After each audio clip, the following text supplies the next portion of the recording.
आपल्याला या साहित्यातून धन ऋण संख्या यांची ओळख करून घ्यायची आहे.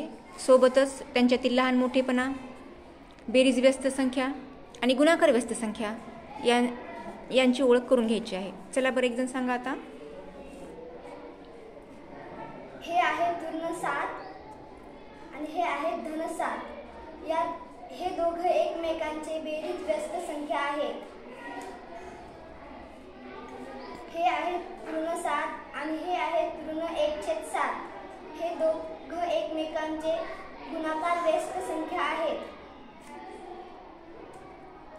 हे आहेत ऋण 8 आणि हे आहेत धन 7.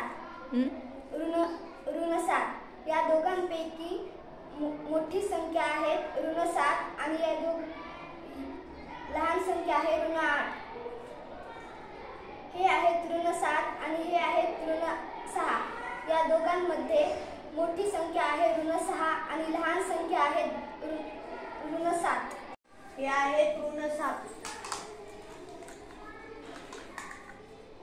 ऋण 7 ची बेरीज व्यस्त संख्या धन 7 आहे आणि ऋण 7 चा गुणाकार व्यस्त ऋण 1/7 आहे. आणि हे आहेत ऋण 2 आणि हे आहेत ऋण 3. यातील मोठी संख्या ऋण 2 आहे, लहान संख्या ऋण 3 आहे. हे आहेत ऋण 2 आणि हे आहेत ऋण 1. यातील मोठी संख्या ऋण 1 आणि लहान संख्या ऋण 2 आहे. हे आहे ऋण 2 आणि हे आहे धन 2. ही संख्या बेरीज व्यस्त आहे. हे आहेत ऋण 2 आणि हे आहेत ऋण 1/2. ही संख्या गुणाकार व्यस्त आहे.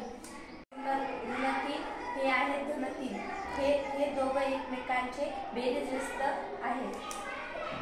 हे आहेत ऋण 3, हे आहेत ऋण 1/3. हे एकमेकांचे गुणाकार व्यस्त संख्या आहेत. हे आहेत ऋण 3, हे आहेत ऋण 4. यामध्ये मोठे आहेत ऋण 3 आणि छोटे आहेत ऋण 4. हे आहे ऋण 3 आणि हे आहेत ऋण 2. यामध्ये ऋण 2 हे छोटे आहेत आणि ऋण 3 हे मोठे आहेत.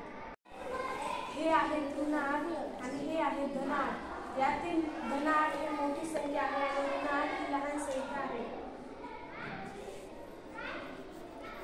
हे आहेत ऋण 8 आणि हे आहेत ऋण 1/8.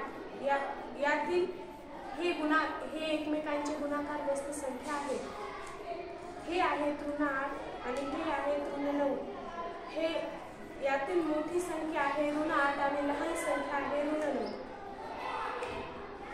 हे आहेत ऋण 8 आणि हे आहेत ऋण 7. यातील मोठी संख्या आहे ऋण 7 आणि लहान संख्या आहे ऋण 8. हे आहेत ऋण 5 आणि हे आहेत ऋण 6. यांच्यातील मोठी संख्या ऋण 5 आणि यांच्यातील लहान संख्या ऋण 6. हे आहेत ऋण 5 आणि हे आहेत ऋण 4. यांच्यातील मोठी संख्या ऋण 4 आणि लहान संख्या ऋण 5. हे आहेत ऋण 5 आणि हे आहेत धन 5. या संख्या एकमेकांच्या बेरीज व्यस्त संख्या आहेत. हे आहे ऋण 5 आणि हे आहे ऋण 1/5. या दोन्ही संख्या एकमेकांच्या गुणाकार व्यस्त संख्या आहेत.